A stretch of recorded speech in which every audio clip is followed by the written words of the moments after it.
let's keep talking about sex. Part 3. One thing you both might do together before the actual physical act of sex is to openly and verbally fantasize what I call sexually erotic adventures in your minds with each other. I talk about this and how to create them in my book, Laws of the Bedroom, What Women Want Inside and Outside of the Bedroom. See Chapter 6, What to Do Before Making Love.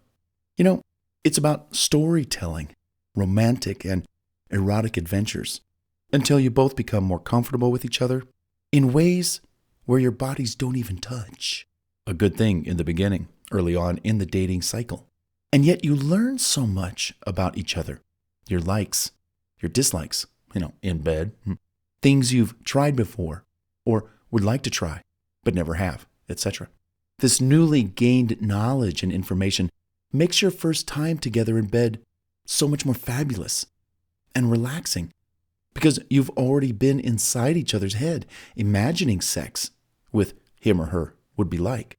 If you think about it, if all sexual acts become memories, things you did and then they're in the past, and the more sex you have, the more memories that you have, and the wiser you become about sex and having sex with this person, then why not go on several storytelling erotic adventures just with your voice talking and your minds to work up to your first real physical sexual experience together? Trust me when I tell you that this stuff works. You both will love it. Telling stories to each other about erotic adventures like, hey, honey, how about if I take you away on a sort of a cruise? Yeah. How about like a 4-day cruise and it's going down to Mexico. We've got this great suite with a jacuzzi and it's actually got a balcony. Most suites on a cruise just have a little window and they look out to the ocean. But no, we actually got one with a balcony. So it's really cool. And the jacuzzi looks through the glass window, the sliding glass door, and you can see the ocean. It's so romantic. It's big. It's got like a little kitchenette. It's really kind of cool. And oh yeah, wow. But it's all an adventure. And it costs you nothing. No money. It costs you nothing but your imagination to go crazy and wild. You've had nothing to lose by trying it. But, use your head in a good way to come up with these stories. And then, honey, what happens is, we finally check into the room. We're a little exhausted. We both could use a nap. So we take the luggage, we put it to the side, we lock the door. I get us a little bit of a drink, maybe some water or some other kind of thing. And then we both hop onto the bed. We're like, I'm so exhausted. Before we go out and explore the ship, let's take a nap together in our birthday suits. Because I just really want to get close and snuggle. And then we'll take a little nap and we'll wake up. And there we are, kissing and hugging and snuggling before we even venture out on the cruise. And once we have our little moment together in the bed, maybe we'll go take a shower. Maybe we'll do a little jacuzzi action. And then we'll go explore the ship. So far, that sounds like a great idea. And it all happened in minutes with your mind and discussing such storytelling adventures. Now, this question begs an answer. How long should you wait to have sex when dating someone? Religious experts and parents, I would love to say, wait until you're married or at least until you're 99, right? The reason for that is that they don't want you to mess up your life before it gets started or cloud your mind and spirit. That can occur when having sex with multiple people over your lifetime, only to eventually find the one you'll finally fall in love with and potentially marry. Save yourself for the one that you plan to spend your life with, they say. The history of that suggestion lies in the fact that men and women were getting married as young as 16, 17, 18, 19 years old back in the day, before birth control and all the science was there to prevent pregnancies and fix them and all that kind of stuff from happening. Today, yeah, we got the science. We got the birth controls. That's assisting the physical part of the act of sex. But how do you prepare your heart? And ideally, how long should you wait to have sex? Because sex is also intellectual. There's psychology involved. There's emotions involved, not just the physical. Years ago, such precautions made sense. But today, people are living longer. Contraceptives and birth control do their part 99% of the time to prevent, the unexpected pregnancies and so forth. But what's not accounted for is the mental state that sex leaves on the minds of both men and women. So the answer to how long should you wait to have sex? Well, certain relationship experts say 90 days is a good period or season to wait before you hop between the sheets to do the horizontal bop. Everybody's different. Discussions are different. People's values and readiness and their urge to merge are different. Even if you waited 90 days, it's what happens between, before, during, and after the act of sex that eventually everyone must really keep this in mind. Sex is heavily emotional and mental, and this creates memories on the brain that can have a long-lasting effect on those involved, positively and or negatively. Waiting 90 days isn't going to change any of that. What the 90 days does do is hopefully form the foundation of what will become a bond between the man and the woman for when sex does happen. If an accident were to happen and somebody got pregnant, both the man and the woman should be wise enough to say, I think I can really spend my life with you. In fact, I have sort of a rule about sex per se. Don't have sex with anyone unless you think they're the kind of person that you could spend a long time with. For example, don't use anyone for your personal gain and all that stuff. But if somebody got pregnant, could you stand being with this person for a long time or not? If it's not, then don't even go to bed with them. It's not worth it. Again, every relationship is different. People are different. The choices individuals make are different. Within that relationship, they should be made together. Just know, if either of you want to build a lasting relationship, you should hold off on getting together sexually if you both want a better chance at romance and lasting love. In fact, guys, you should know by now to be kind to your dates and pull back from pressuring her to have sex in the early stages of your dating. Besides, it comes across as aggressive, sleazy, selfish, single-minded, and manipulative. Don't even talk about sex or refer to having sex or what she likes about sex on several first dates. Don't bring it up. If all you want is sex, well, just forget about looking for it through traditional dating rituals and activities. Go back to your computer or your phone or escort service or, whatever, I don't know. However you get your rocks off. But spare her heart from disappointment and upset and heartache. Both men and women should be clear about what they want out of a date, the relationship, and if sex is desired. Is it agreed upon when it's going to happen? For example, did you both meet on bootycallsrus.com or I'mNakedComeOverNow.com or through some other casual encounters advertisement?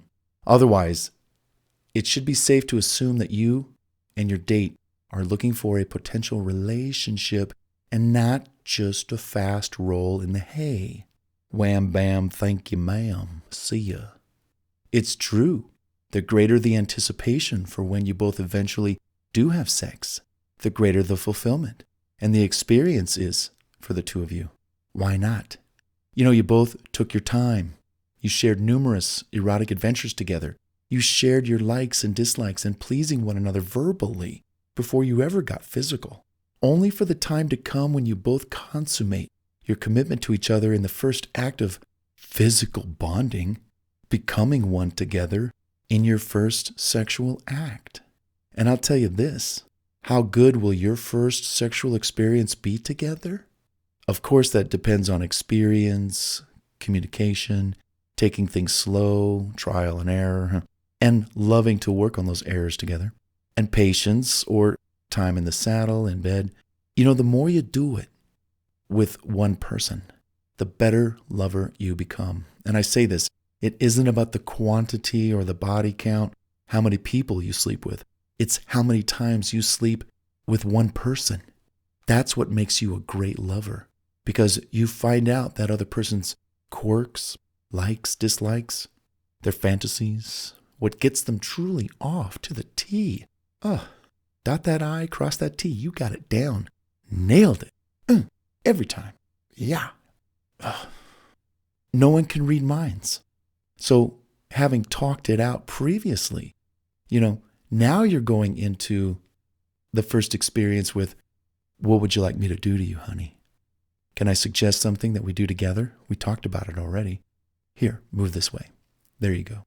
I promise you'll love this. Or, we talked about this already. I know you're going to love it because it's what you wanted. It's what you like. Close your eyes. How's that feel? Now, remember how you feel when this happens, because if you like it, I'll do it again and again and again and again, because we're going to be together. And I want to say something about when and where you do it for the first time. Because for that very first time, you two have sex. Guys, and I'm kind of talking to you, why not make it really special for her? For example, I don't know where you live, but I'm going to just give you this example. Piecemeal it apart and kind of customize it for yourself. But let's say that you live somewhere that you can either drive to or fly to for the weekend. And it's going to be like a 2 or 4 day weekend. Kind of, maybe you're going to take a little cruise. Maybe you'll fly to Hawaii for a weekend. Maybe you'll rent a beautiful hotel jacuzzi suite that overlooks a river, a lake, the mountains, the desert, the city skyline. Something kind of really cool. The top floor, 20th floor, looking over the Vegas Strip. It's just something really cool and exotic. This is where you're going to commence having your first time, having sex together. It's going to be exciting. It's going to be memorable. It's going to be new. It's going to be well thought out. Guys, you're going to bring all kinds of things to set up the room. In-Laws of the Bedroom, my book, What Women Want Inside and Outside of the Bedroom. I have what I call a hotel getaway checklist. On that list, you've got all kinds of things. Candles, chocolates, favorite beverages. Might even want to bring your own fork and plate and wine glasses, wine bottle opener, beer bottle opener, those kinds of things. Bring cards, bring music, bring your little portable Bluetooth speaker so you can play nice music, relaxing music throughout the room. Maybe even bring your laptop and an HDMI cable to plug into the large TV set if the TV can't get YouTube on the television screen, because you're going to program the YouTube channel to show a fireplace, a live fireplace, flames and fire on the wall like a fireplace. You're going to have colored light bulbs that you're going to swap out with the current hotel's bulbs, which you'll then put in a drawer for safekeeping. But you're going to put the colored light bulbs in the lamps with the remote control. So you can have red, green, blue lighting throughout the room, the bedroom.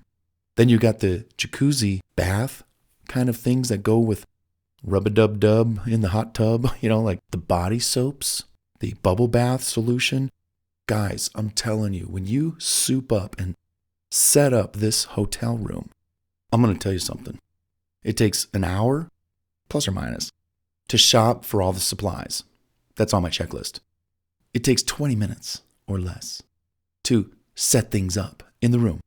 You tell her, honey, wait in the lobby, wait in the car, meet me at the hotel at this time because I'm going to go early, and I'm going to set up the hotel room so that when you arrive, and guys, you could just bring some of the stuff in a little box. Let's say you're driving to the destination. You're going to drive a couple hours to the river, the lake, the coast, the big city, whatever. You're going to set up the room, and then I'll tell you something, man. You got the room all set up. You got colored light bulbs. You got cards and candles. And these are battery-powered candles, not the kind you light with a match. No. Do not bring flammable candles into a hotel room. That is dangerous. Battery-powered candles that are so awesome, beautiful, and you can put them everywhere in the room, in the bathroom, the jacuzzi, by the bedside. It's so romantic. Guys, I'm going to tell you something. This room is going to be set up for sex. SUFS, set up for sex. The minute she walks into that hotel room, she puts one foot across that door threshold. Something happens with her and gravity. Her clothes just fall right off. They just fall right off. She's now prancing around the hotel room naked. That's exactly what you wanted. And she feels so liberated and so in love with you, and so she's been romanticized. She's been thought of. You've put planning into this, time and thought. Guys, go get that book. Laws of the Bedroom. What women want inside and outside of the bedroom. It's almost all you need. The best advice about when to have sex for the first time with your newfound love. Put it off. Talk about it. Fantasize about it. Learn her likes, dislikes. Get to know her physically through verbal conversation and erotic fantasy storytelling. And then plan that special first occurrence where you're going to have sex. Don't happen to have it in the backseat of a car or in the garage or on the kitchen counter or on the floor or in the hallway or in a closet. I'm just joking. The point is, make it really, really special. Put in the extra effort, the extra time, the extra thought, and she will devour you. It's just my suggestion. Good stuff. And hey, enjoy yourselves. When it finally does happen.